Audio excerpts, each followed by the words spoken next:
Nuestra leyenda urbana de esta semana se mete a un escenario legendario. La vida, los milagros, los hechos del Salón México. Detrás de él hay un danzón, el Danzón México. Detrás de él hay una suite llamada Suite Salón México, que es una sinfonía, una sinfónica que se compuso en su honor. Detrás de él hay una gran cantidad de libros, de recuerdos, de espacios en donde la nostalgia se quedó impregnada en ese lugar. El Salón México, toda una historia para contar. Mi nombre es Alberto Barranco Chavarría y esto es Leyenda Urbana.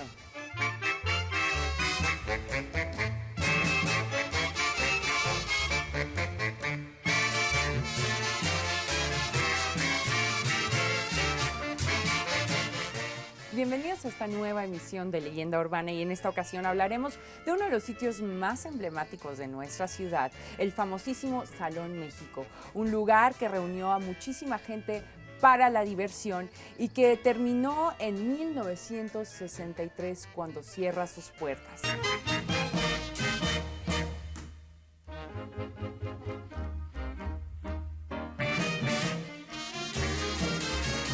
¡Hey familia!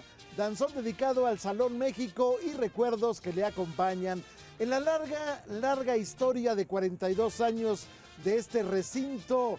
No solamente hay recuerdos, en el recuento está también, desde la inspiración de los músicos, por ejemplo, el componer un danzón en honor del Salón México. El gran Acerina fue el que compuso este danzón. Pero también se compuso una sinfónica. Esta sinfónica la hizo un compositor de nombre Aaron Copland, estadounidense, que había llegado a México y se había enamorado de ese lugar. La sinfónica se llama Suite Salón México. En el barco también hay una infinidad de artículos periodísticos, infinidad de relatos, de novelas que ambientan el escenario hacia el lugar, infinidad también de relatos. Por ejemplo, el mismísimo Juan Rulfo ambienta parte del barrio, aunque seguramente él no conoció el Salón México, ambienta parte del barrio en un cuento que escribió que se llama Un pedazo de noche. Nuestro programa sobre el Salón México lo ambientamos justamente en otro lugar no menos legendario, el Salón Los Ángeles de la calle del Lerdo. Cerca, en este lugar, estaba el Panteón de Los Ángeles, allí está la iglesia de Los Ángeles, y bueno, este salón tiene un lema: el que no conoce Los Ángeles no conoce México. La historia se remonta hasta el año de 1937. Un hombre visionario, Guilebaldo Nieto, es el que va a crear este espacio de diversión que persiste hasta nuestros días.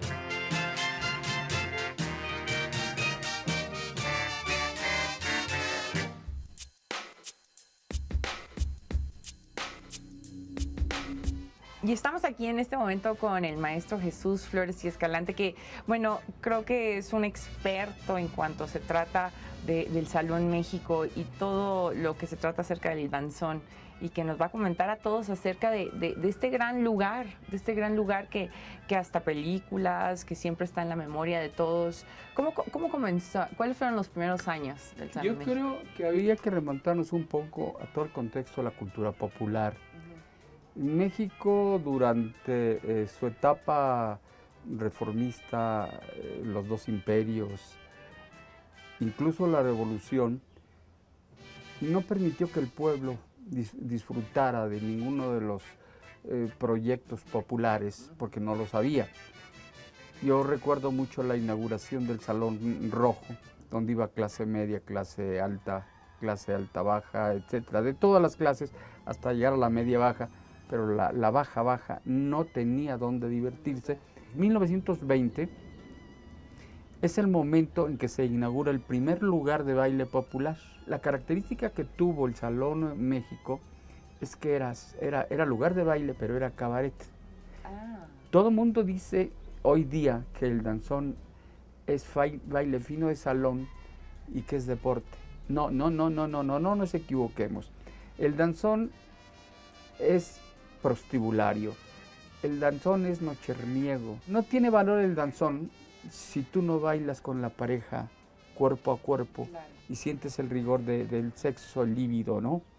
Entonces hoy toda la gente que dice que baila el danzón porque es baile fino de salón y porque es un deporte, entonces Están equivocados. están equivocados y además ya no es danzón. Sí, el danzón termina básicamente en 1987, en el momento en que muere Acerina.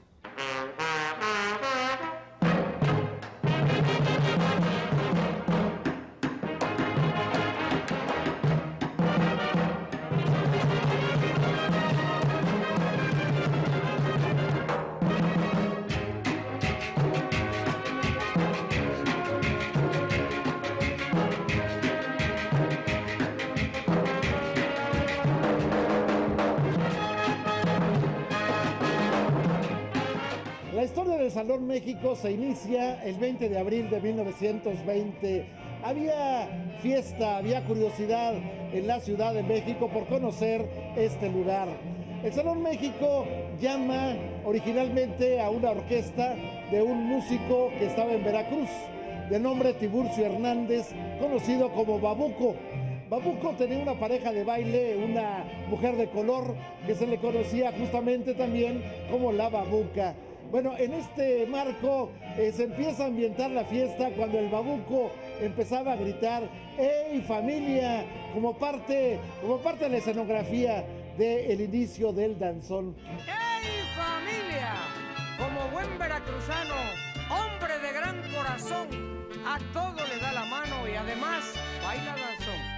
A partir de ahí, pues, el grito se volvió legendario. En todos los salones donde se tocaba un danzón, allí estaba el grito. Ya Teléfono Descompuesto, ya Nereidas, el rey de todos los danzones, como también, bueno, pues aquel danzón de Si Juárez no hubiera muerto, o bien Masacre. El Salón México abre sus puertas costando solamente 50 centavos los caballeros, las damas no pagaban. La tradición se mantuvo hasta el año de 1962, en que cerró sus puertas. ¿Qué se requería para entrar al salón? Pues prácticamente nada más las ganas de bailar.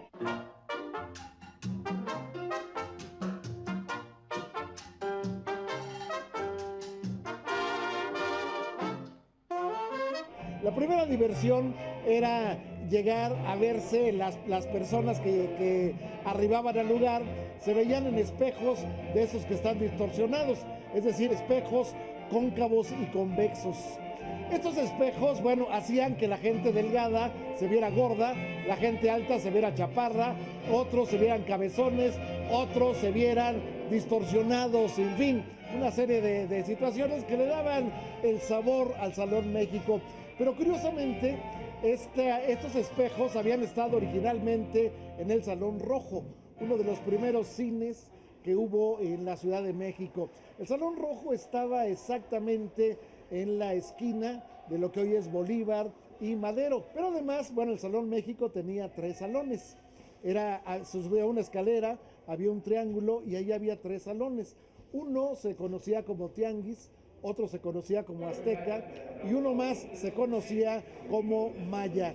Estos 3 salones daban acceso también a un hall, que era una especie de salón de descanso que se conocía como Renacimiento. Bueno, al paso de los años, en 1936, la gente le dio un apodo a estos salones. El Salón Tianguis se le apodó como Cebo, el Salón Maya se le apodó como Manteca y el Salón Azteca se le apodó como Mantequilla. Digamos que el cebo era para la gente que entonces se decía de medio pelo, es decir, la gente que no tenía muchos recursos, para no decir más cosas. El Salón Manteca era para gente que ya, bueno, pues vestía chamarra, ya tenía una prestancia distinta, y naturalmente el Salón Mantequilla era para la gente que ya tenía mayores recursos. Algunos llegaban en pieles, algunos llegaban inclusive vestidos de corbata, con su bombín y toda la elegancia de aquel entonces.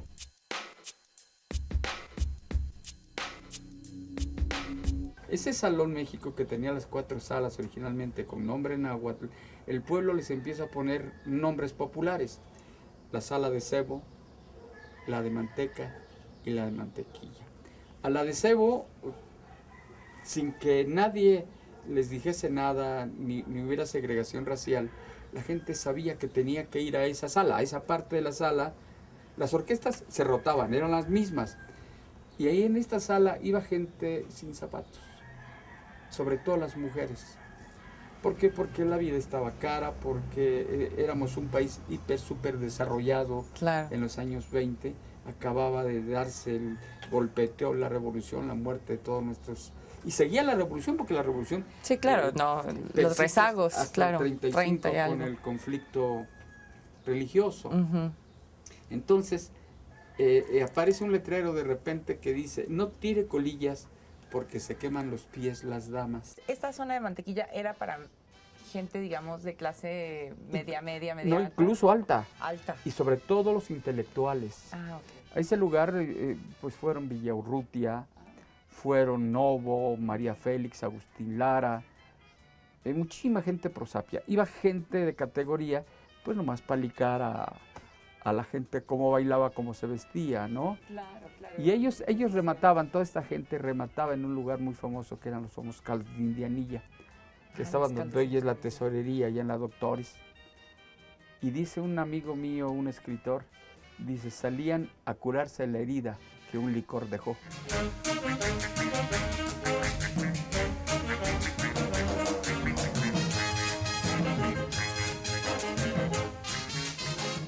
Estamos hablando también de todo un escenario en donde, bueno, pues la fachada del lugar no era la gran cosa, una casa vieja de 2 pisos, tenía un letrero de bandera que decía, aquí es el México. Posteriormente ese letrero cambió a otro que decía, Baile México.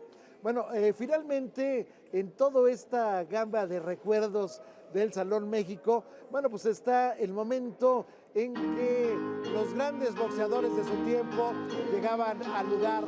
Ahí estaba, por ejemplo, Kid Azteca, ahí llegaba Joe Conde, ahí llegaba Zurita, ahí llegaba pues toda la gama de boxeadores.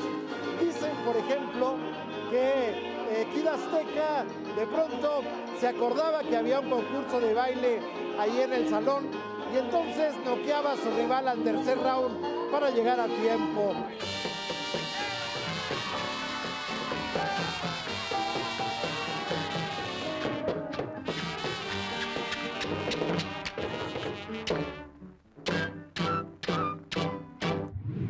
Políticos, intelectuales, Agustín Lara, María Félix eran personajes que visitaban asiduamente el Salón México. A las 10 de la noche, que ya tenía 5 horas el baile, se descolgaban las mujeres de la calle, que trabajaban en la calle del Órgano, que trabajaban en la calle de Allende, que trabajaban en la calle de Aldaco, que trabajaban en Santa María la Redonda. Esas mujeres llegaban a ese lugar y a las 3 de la mañana, que cerraban todos los cabarets, en aquel entonces, estoy hablando, repito, 1937-38, se descolgaban todos los noctámbulos que querían seguirla.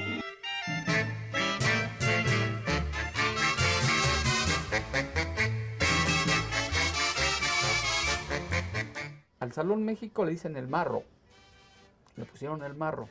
¿Por qué? Porque cuando tú abrías la cortina, te daba un marrazo de todos los olores de la gente. ¿Sí? Y ya te figurarás aquellas aguas. Bastante desagradable. Aquellas aguas de Florida, aquellas 7 machos y perfumes muy corrientes, junto con el sudor y los que no se bañaban. A donde ya olía Chanel número 5 y a otros, era en el de Mantequilla. Por eso le pusieron el marro al Salón México.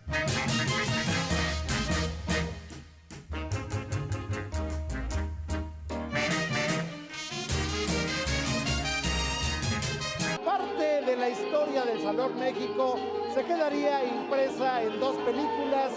Una de ellas, la primera, con el nombre de Salón México, se filmó en el año de 1948, bajo la dirección de Emilio el Indio Fernández. Allí aparece Marga López, aparece Miguel Inclán en el papel de policía que en alguna forma va a proteger a esta mujer que ejercía la prostitución y llegaba al Salón México pues a conseguir clientes y desde luego a bailar. Más bien el villano de la película es Rodolfo Acosta, el gran, vamos a decir, el gran villano del cine nacional. Rodolfo Acosta es un personaje que se mete de lleno al espacio del baile, pero curiosamente él no sabía bailar danzón. ¿Quién entonces hace los pasos de baile? Bueno, los pasos de baile los va a hacer Emilio el Indio Fernández. Él era un extraordinario bailarín de danzón. Llega el momento en que usted ve las imágenes de los pasos que aparentemente está llevando a Rodolfo Acosta y en realidad es el Indio Fernández.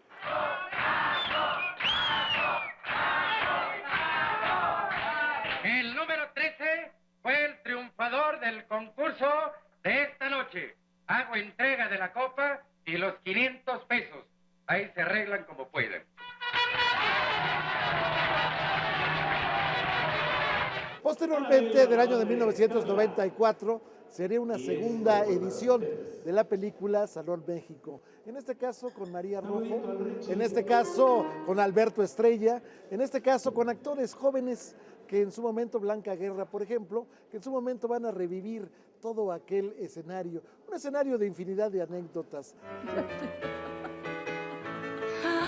Dígame usted, Mr. Copland, en los casinos de La Habana se baila danzón. Paco y Mercedes, los mejores danzoneros del mundo. Y luego nos vamos a París. A pesar de que el Salón México tenía en su momento, bueno, pues lo mismo abrigo para el cargador, lo mismo abrigo para el locatario, lo mismo abrigo para el empresario, para el estibador, para el obrero, en fin, para el ingeniero, para el intelectual, para todo mundo. Bueno, realmente, pues las damas no iban descalzas. Por otra parte, también había otro letrero que decía, por favor, no se limpie las manos en las cortinas. Bueno, esto sí era real, por una razón. La gente llegaba a ese lugar y entonces iba al baño. En el baño se le ocurría, pues, tomar un dedazo de glostora o de brillantina sólida. Y entonces se embarraba el pelo, le quedaba embarrada de grasa las manos, iba y se limpiaba con la cortina.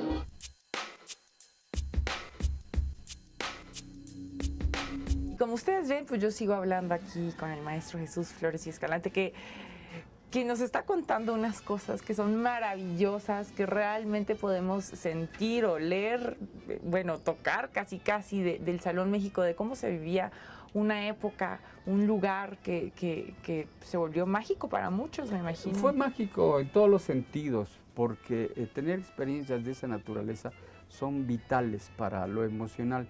Tú te recordarás que después a María Rojo le dan la concesión de lo que hoy es el Salón México, que está en La Nana, que está juntito a lo que era el Salón México. Yo ahí vendía mis libros, ponía mi stand, ponía una persona que vendiera mis libros, y llega un señor un día muy fachendoso, con sus nietos, sus hijos y su mujer, y le dice, mira, no ha cambiado nada el Salón México. No le quise decir nada, es que el Salón México no era ahí. El Salón México estaba adelantito, hoy es la planta de luz que está en la calle del Pensador Mexicano. Sí. ¿Por qué hicieron la película? Porque era lo más idóneo para captar la vida popular y sobre todo captar la esencia de lo que se daba desde el punto de vista sexual prostibulario y de la corrupción, de la venta de mujeres. Sí, la vida del bajo mundo. Sí, el padrotaje, ¿no?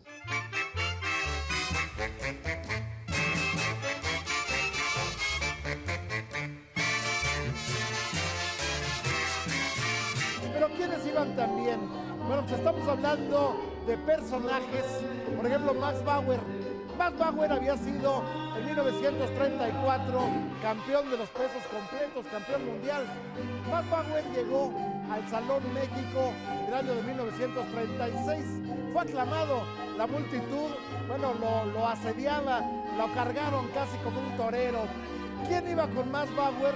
Bueno, pues un personaje todavía más relevante, que era Johnny Weissmuller. ¿Quién es Johnny Weissmuller? Bueno, pues ni más ni menos que el actor que interpretaba a Tarzán. Él llegaba al lugar con su esposa Lupe Vélez. La gente le gritaba, ¿en dónde está Chita? ¿En dónde está Jane? Y bueno, también llegaban entre muchísimas otras personas, desde luego Emilio el Indio Fernández, que era uno de los consentidos del lugar. De hecho, durante varias ocasiones llegó a ser alguno de los integrantes del jurado de los muchos concursos de baile que había entonces. Estamos hablando también de Salvador Novo, estamos hablando de Dolores Olmedo, estamos hablando de Ernesto El Chaco García Cabral, el gran dibujante, estamos hablando de Diego Rivera.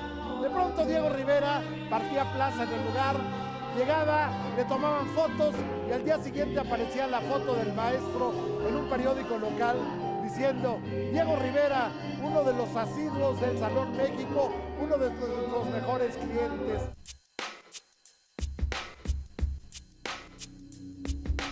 Tenía una característica especialísima. Comenzaba a las 5 de la tarde el baile y terminaba a las 5 de la mañana.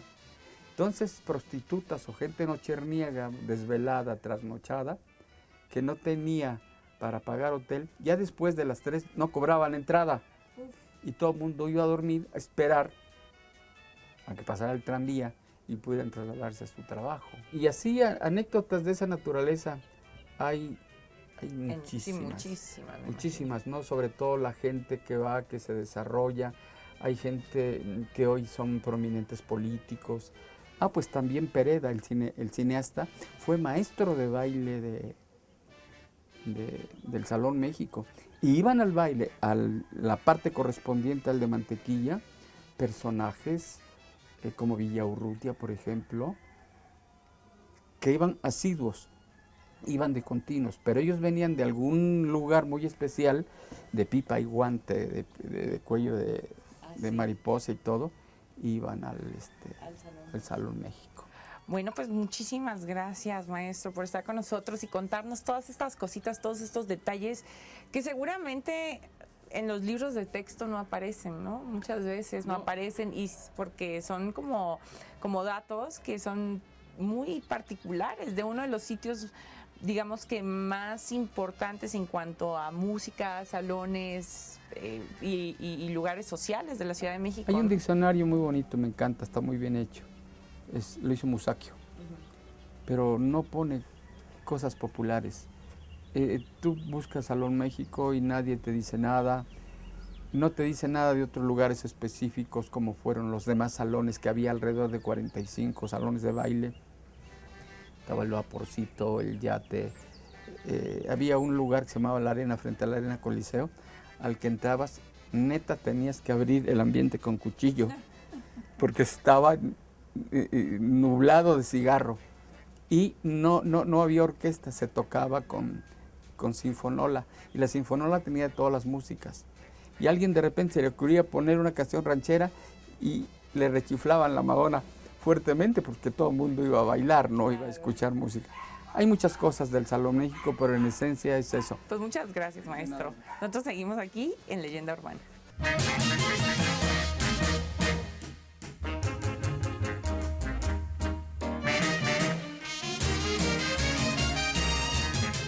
En su apología del danzón, Francisco Rivas Anaya, conocido como Paco Píldora, dice lo siguiente: así, sin respeto, asentadito, con sabrosa cadencia en la cintura, el paso más calmado y suavecito, fue tomando el danzón más sabrosura, se fue metiendo más en el ambiente y sin cambiar su familiar forma, fue rumbero, sensual, irreverente. A su vez, Acerina, Consejo, Valiente, Robert. Lo de Consejo es porque nació el día de la Virgen del Consejo. Bueno, don Consejo decía este consejo, que el danzón hay que bailarlo suave, lento, sin tanto alboroto. Y finalmente el danzón era el rey del Salón México. Por eso durante años se le conoció como la Catedral del Danzón. Sin embargo, bueno, pues todo tiene su fin. En 1962, la situación de una campaña moralizadora o moralina en la Ciudad de México se volvió verdaderamente, ya imposible para los salones de baile. Y entonces, bueno, finalmente llegó el sepelio, llegó el fin del Salón México, y con él, digamos, se fue el edificio, se fue el local, se fue el barrio, pero empezó la leyenda.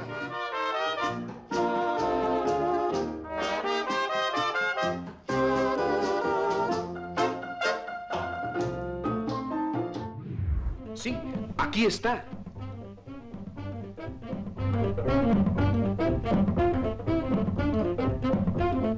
Una escuela de buenas costumbres donde se cultiva el pensamiento, donde los más ilustres pensadores se entregan a la meditación, al estudio y al recogimiento a que invita la quietud de ese templo de la cultura y del espíritu. Gracias por haber estado con nosotros en esta leyenda urbana. Lo espero el próximo sábado aquí, naturalmente, en Proyecto 40. Mi nombre es Alberto Barranco Chavarría y le deseo la mejor de las noches. Nosotros terminamos este programa dedicado al Salón México, conocido coloquialmente como el Marro. Un salón que dejó una huella imborrable en todos los mexicanos y que nos dejó una película llamada Salón México, que se produjo en 1948. Nosotros nos despedimos y nos vemos la próxima semana.